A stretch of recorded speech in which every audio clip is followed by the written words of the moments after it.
Everything is dependent, originating, condition arising, cause of phenomenon. So when there is condition for things to arise, it will arise. That's why we call birth or the arising of a phenomenon. Then when the sustaining condition is still there, it will continue to sustain itself, or what we call abiding, existing. Then because condition constantly change, that's why there is changes. Then when conditions cease to be, cessation happen. So this typical four-phase phenomena exists in all things. Sometimes it's shortened to three, and sometimes you don't have the mindfulness and the awareness, you think it's only two, like the birth and death. It's just like our breathing in, breathing out. But actually the in-breath alone, there is the abiding and the changing in between.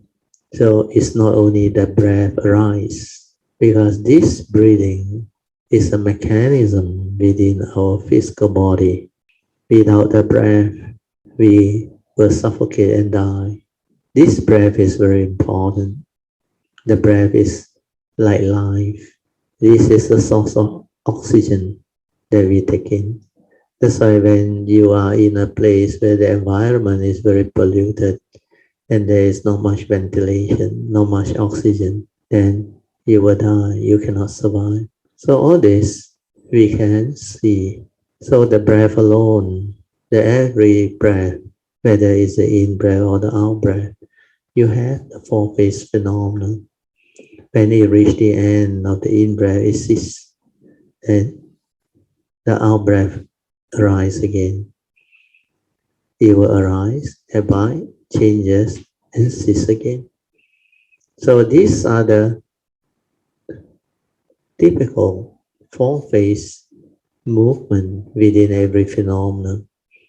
So I'll read the whole thing, the whole sentence again, then maybe the meaning now will stand out and become clearer.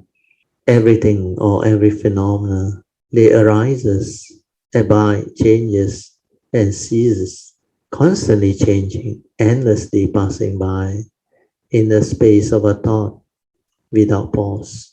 Then it's also stated in the Nirvana Sutras. All phenomena are impermanent. This is the law of arising and ceasing. When arising and ceasing is extinguished, Nirvana brings great joy. So this arising and ceasing is something very common or typical of a conditioned world.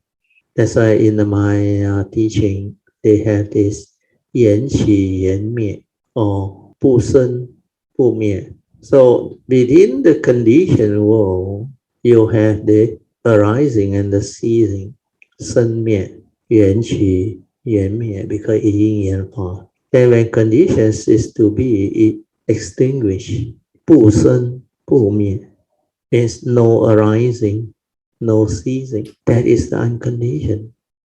That is what Nibbana is, where everything ceases to be. You will realize the unconditioned. When mind ceases to be, when the pure awareness also ceases to be, you will realize Nirvana. Then, according to the Sutra, Nirvana brings great joy, which is very true. When you go through that cessation, when you realize that state which is so tranquil and still, actually you cannot describe it because it's unconditioned. There is no thought, no aggregate of mind, no movement, nothing. Everything ceases. So under that state, it is definitely something which is completely beyond the conditional. Just the conditional exists based on condition. So when the mundane mind arises, existence or life arises. We call it a psychological time. You create psychological time. That's why you live in time. You go through time. You go through existence. Then when there is this movement of the mundane mind, From that nature, when it arises to create thought or the thinking process, what happened? When you create thought, thought is the instrument that condition your emotion, your like and dislike, pleasant and unpleasant emotion, your fear, your insecurity, and all those things. So when there is this condition arising activity, how can there be peace? It's very difficult. That's why they say unless you can realize that cessation, it can bring about great joy. And in another part of the Sutra, the Buddha also mentioned Nibbana Paramang Sukhang, the highest peace, or some people call it bliss. It's not a bliss because when you go through cessation, it's not an experience. Paramang Sukhang, the highest peace you can ever realize, that is unconditioned.